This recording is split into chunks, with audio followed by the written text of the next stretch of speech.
Hello students, welcome online classes, Bishop Academy, Senior Secondary School Maharajanj. Today I will discuss class 11 Physics Chapter 5, Work and Energy. तो आज हम लोग work and energy के कुछ portions को define करेंगे। तो इसमें हमारा पहला टर्म आ रहा है आज के वीडियो के लिए पोटेंशियल एनर्जी। तो what the meaning of the potential energy? The potential energy of a body is the defined as the energy posed by the body by the virtue of its position और configuration in the some field. And that means potential का meaning होता है कि when a body in the form of the rest, यानी कोई body अगर किसी एक जगह रुका हुआ है, that means not in the form of the motion और moment, in this case energy create in this body they are the known as the term of the potential energy. अब पोटेंशियल की अगर हम बात करें तो पोटेंशियल एनर्जी का term हो तो जैसे मान लो ये object they are the drop from a height to a ground level, this height is the H. मान लो उस बॉडी की हाइट है। अब इस केज में हम चूँकि फोर्स लगा के मान लो ऊपर की तरफ फेंक रहे हैं तो that means the continue that the position भी चेंज। तो in this case applied force on the body F equal to M G. अगर बॉडी का मास क्या है, एम है, तो उस पर जो लगने वाला बल था वह F equal to M G के इक्वल था। अब यहाँ पे वर्क का फॉर्मूला क्या होता है? वर्क इक्वल टू होता है force into displacement and that means W equal to F into displacement. चूँकि सिंबल नहीं लिख रहे हैं, डी भी हो सकता है, एच भी हो सकता है, एस भी हो सकता है सिंबल इसका। तो W equal to F into H. तो अब हो गया डब्ल्यू इक्वल टू एफ की वैल्यू एम जी हो गया और फिगर में हम जो डिस्टेंस इसमें एस दिखाए हैं। तो that means work done on this body be equal to M ji H. तो ये तो हमारा मेजर फार्मूला हो गया potential energy of a body be equal to product of mass into gravity into height. अब इस केस में आता है कि मान लो कि अगर this work be get the stored at the potential energy, this work is stored as potential energy. तो इन दिस हम लिखते हैं पीई इक्वल टू भी इन ब्रैकेट एच, और भी की वैल्यू जो है हमने एम जी लिखा है, यानी फोर्स से वेरिएशन किया है और मल्टीप्लाई बाई एच का किया जाएगा। तो अब यहाँ पे चूँकि यह निगेटिव फेज में होता है, क्योंकि work done against to gravity, क्योंकि हम ग्रेविटी के अगेंस्ट वर्क कर रहे हैं, तो इस केज में जो वर्क होगा यह क्या होगा? निगेटिव होगा। तो निगेटिव होगा तो जाएगा minus d by d v into v h equal to, तो ये हो जाएगा d by d h m ji H. तो अब इस केज में आ गया। तो इसको अगर हम डिफ्रेंशिएट करते हैं किसके? विथ रिस्पेक्ट टू हाइट, तो अब हो जाएगा minus M G into H, और दैट मीन्स दिस रिजल्ट भी equal to minus M ji H. तो potential energy of an object be actual define minus M ji H, because in this case body में move against to gravity, so that this energy amount be represent in the negative sign. लेकिन जब हम calculation करेंगे तो यहाँ पे negative sign को ignore किया जाता है। जब हम सॉल्यूशन करते हैं न्यूमेरिकल तो वहाँ पे माइनस साइन का यूज नहीं किया जाता है। दूसरा इसमें फेर दिया है कि what is the potential energy of A spring. अगर हम किसी स्प्रिंग को स्ट्रेच कर रहे हैं तो in case of stretching what amount of energy be store in this spring. उस स्प्रिंग में कितनी एनर्जी स्टोर होगा। तो इसके लिए जब हम डेरिवेशन आते हैं तो इस पे हमारा टर्म चलता है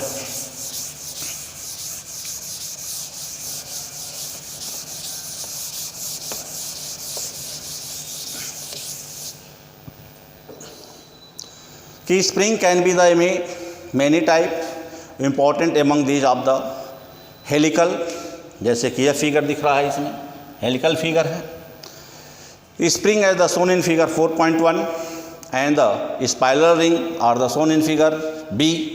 Usually we assume that the spring are massless, therefore the restoring elastic force in the spring is the same everywhere. the produced compression or the extension in the spring to equal and opposite forces are to be the applied on the spring। तो अब करें हम किसी spring को stretch करते हैं या compress करते हैं तो वहाँ पे दो बल, जैसे अगर खींच रहे हैं तो हम स्प्रिंग का अपोजिट वर्क करते हैं और कंप्रेस कर रहे हैं तो हम स्प्रिंग के अपोजिट काम करते हैं। दोनों केज में दो अपोजिट फोर्स काम करते हैं। The equilibrium restoring force develop due to the elasticity of the spring is equal to applied force and it is always opposite to the applied force. तो a definite amount of the work has to be the done against the restoring force both in compressing or stretching the spring. This work done in a store in the spring in the form of elastic potential energy of the spring। तो अगर हम किसी spring को stretch या compress करते हैं तो उसमें जो एनर्जी स्टोर होता है वह इलास्टिक पोटेंशियल एनर्जी के नाम से जाना जाता है। तो अब देखिए कि 10 potential energy of the spring is in energy associated with the state of the compression और expansion of an elastic spring. तो अब यहाँ पर हो गया हमारा पोटेंशियल एनर्जी ऑफ स्प्रिंग, इसको हेडिंग कर देते हैं स्प्रिंग। तो अगर हम स्प्रिंग पर आते हैं तो अब स्प्रिंग में मान लो एक स्प्रिंग इसके लेवल पर रखा हुआ है, मान लो कोई ब्लॉक ए है विच मास इज द एम। तो अब यहाँ पे थोड़ा सा टर्म आता है, यहाँ पर हम यूज़ करते हैं by Hooke's law. Hooke's law क्या होता है कि F is directly proportional to minus x. अब एक्स क्या है, एक्स इज द, अब हमने एक कॉइल में थोड़ा सा डिफरेंस दिखा दिया। तो हमने जब मास को अटैच किया तो इसके सेंटर टू सेंटर जो यह मास है इसी को हम डिस्प्लेसमेंट एक्स ले रहे हैं। अब यहाँ पे एक टर्म और आता है कि एक्स तो डिस्प्लेसमेंट हो गया, लेकिन अब यहाँ पे हम टर्म करते हैं F is directly proportional to minus x, क्योंकि वर्क जो होता है वह इसमें निगेटिव होगा, फोर्स चूँकि अपोजिट कर रहा है तो हो जाएगा माइनस एफ इक्वल टू के एक्स, वेयर के is the restoring force of the spring, यानी यह एक कांस्टेंट है जो स्प्रिंग का रेस्टोरिंग फोर्स को रिप्रेजेंट कर रहा है। तो एफ इक्वल टू माइनस के एक्स। अब इसमें टर्म आता है के is directly proportional to 1/L। अब इस केज में, तो अब इस केज में अगर हम ग्राफ ड्रा करें तो यह ग्राफ हमारा जो टर्म होता है फोर्स का डायरेक्शन हो गया, यह डिस्प्लेसमेंट हो गया, तो हो गया F is proportional to minus x. अगर इस केज में आते हैं तो इसमें हमारा जो ग्राफ फिगर आता है वो ऐसे आता है, तो इसमें होता है के इज प्रोपोर्शनल टू 1/L। अब इन दोनों केज को छोड़ते हैं कि अब मान लो कि इस स्ट्रेचिंग केज में small amount of work done on spring, यानी स्प्रिंग को हम स्ट्रेच कर रहे हैं या कंप्रेस कर रहे हैं, तो मान लो कि इसमें हमने बहुत थोड़ा सा वर्क किया, तो ऐसे केज में हम स्मॉल अमाउंट ऑफ वर्क करते हैं और जिसका डिस्प्लेसमेंट हम क्या लेते हैं डी एक्स लेते हैं, तो हो जाएगा d W equal to minus F into d x. अब एफ इंटू डी एक्स, तो F is the force and d x is the displacement of the spring. जैसा कि हमने यहाँ पे एक्स लिखा है तो चूंकि स्मॉल अमाउंट लिख रहे हैं इसको डी एक्स से डिनोट कर रहे हैं।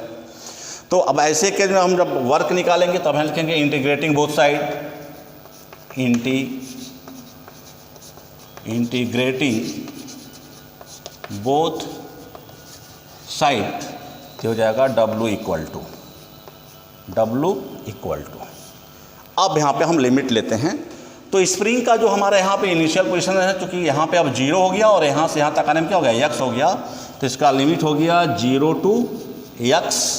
तो 0 to x into x dx, तो x के into F into x, F into